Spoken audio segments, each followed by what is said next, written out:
Hey everyone. Okay, so a couple of weeks ago, I launched something new. This was something that I wanted to be a great way to bring together Nikon users on the YouTube platform where we can ask loads of questions and answer loads of those questions on video, bring in special guests, and I wanted it to be a great success. And wow, you guys have really delivered. 100 comments currently on that video, which is fantastic. Some of the questions are really detailed and thorough, which is exactly what I wanted. Some of them are nice and easy to answer, which is great as well. It means I don't have to do as much work. But wow, you guys really did deliver in terms of asking the right questions and asking some really useful stuff. In this video, I'm going to sit down and answer as many of those questions as I can.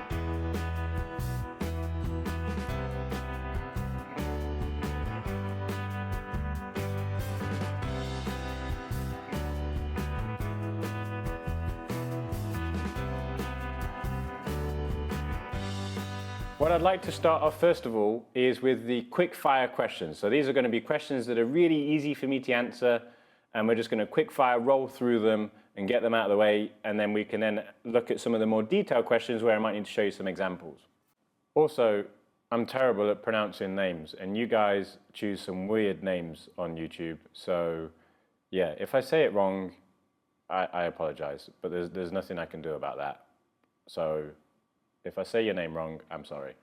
So, first question. Jordan Gibson asks, do you keep or use the Nikon camera straps that are given to you when you buy your camera? Now, that's a bit of a personal thing because I think it's whether or not you prefer to use straps or not.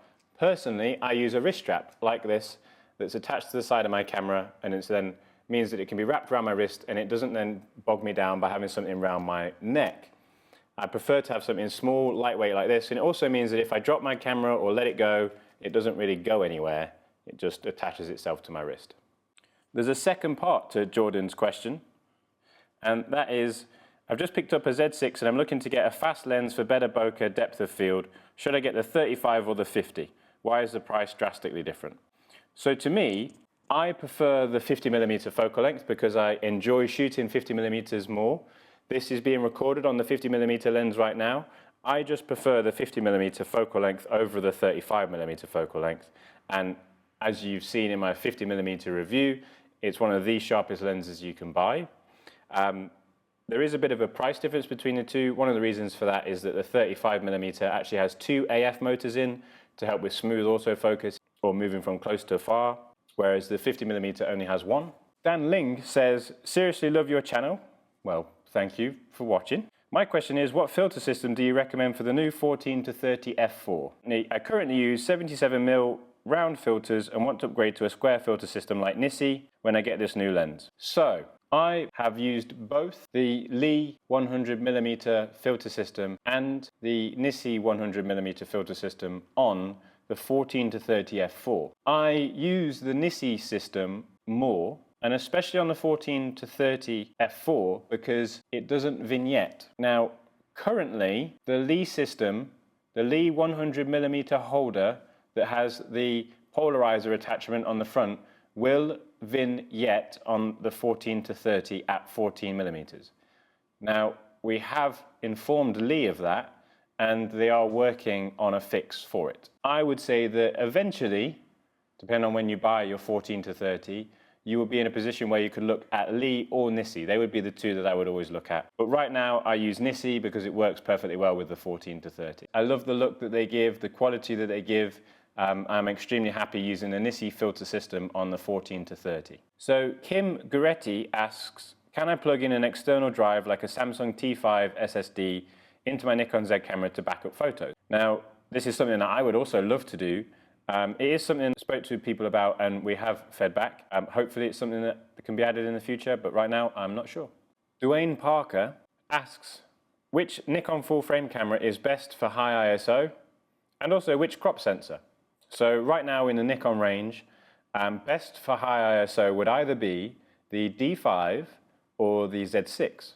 In crop sensor, it would be D500, D7500 every single day of the week. They are the true kind of low light kings for crop censored Nikon cameras.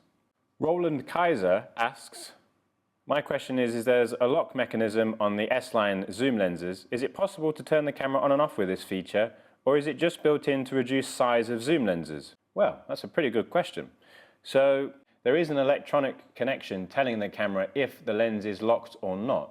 And that's obviously when it gives you an alert to say that the lens is still locked and it can't take a picture. So it'd be interesting to see if they could add in maybe firmware where they could then have a feature where you turn the camera on and off when you unlock the lens.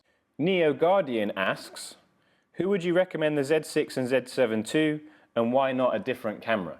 Oh, this is a pretty detailed question here. So to me, I'd recommend the Z6 to somebody that wants really good low light ISO performance. Or the Z6 would also be to somebody that's really into video. The video quality you can get out of a Z6 is absolutely phenomenal so far. Z7 to me is landscape photography. High megapixel, high detail landscape photography. Also studio related stuff. The other cameras I'd recommend to people, it really depends on what you're shooting. A lot of people prefer to use D500s, D850s, D5s for example. There's not really anything that kind of competes with a D5 when it comes to the ergonomics and the big size grip.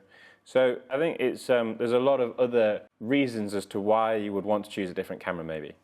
Mark Hedges asks, since you mentioned it, what's the best L bracket? Also, any other must-have accessories? Well, for me, the best L bracket that I've had so far for my Z6 and my Z7 has been the three-legged thing Zelda L bracket. Works perfectly fine and fits perfectly on the Z6 and Z7, and it's extremely lightweight. It's one of the lightest L brackets you can get for the Z6 and Z7. And just in case you're not talking about the Z6 and Z7, one of my favorite L brackets before that is again, the three-legged thing. They do universal L brackets that work on multiple different cameras. I really like that because I can then transition between two different cameras and still use the same L bracket. I don't have to go and buy a specific L bracket to work on a specific camera. Ted Shillito, hope I've said that right, asks, I mainly shoot wildlife on a D3S, D500 or D810. Lens-wise, I usually go for the 200 to 500. My question was, would you advise a move to the 200 to 400? So, Ted, I would also agree that the 200 to 500 is my lens that I go to. There's a few different reasons for that, mainly because of the size and weight. So it is smaller and lighter than the 200 to 400, and the extra stop of light that you get from the 200 to 400, it doesn't really bother me.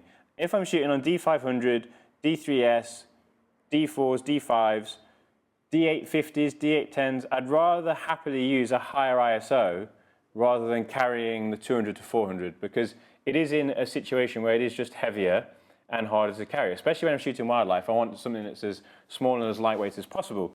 Now, you also mentioned that obviously you could look at the 500mm f4. I would probably look at the 500mm 5.6. I have replaced my 200 to 500 with a 500mm 5.6 PF. Absolutely in love with that lens. I think the quality is fantastic, but you're still sacrificed to the fact that it's a prime lens. You don't have the flexibility of the zoom of the 200 to 500. Grimace427 asks, what is the future of Z-mount wildlife lenses? Pretty exciting. That's about all I can say. Christos says, give us your predictions on the D6 specs and probable release period. Yeah, I probably should have made this clear that I can't really answer questions like that because I'll lose my job, and I quite like my job. Okay, so I've decided that I'm just going to cut in here and say that I don't want this video to go on for too long. We're already kind of just over 10 minutes here. So then I'm going to make this part 1, and there will be a part 2. So if I haven't answered your question already, don't worry, there will be a part 2. We're going to answer some more questions in that part 2. So you don't want to miss that part 2. It will be up in the next couple of days. I've already recorded most of it. I just wanted to split it across 2 videos so that it didn't turn into a half an hour, 40-minute long video. So to make sure you don't miss part 2, please do subscribe. I hope you've enjoyed me answering some of these questions. What I'd like you to do, so that we can keep this a rolling thing going forward, is ask me more questions in the comments. So ask away, ask any questions in the comments. And then the part 2 will be up in a couple of days, and I'll also ask you to make some questions in the comments for the part 2 so that we can then roll on to the next episode and keep things rolling with the Nikon Q&A. And then hopefully I can then start looking at trying to invite guests along and special guests. The more questions I get, the more reason I would have to bring in special guests. Okay, so thank you very much for watching. Hope you've enjoyed so far. Please do like and subscribe. See you very soon.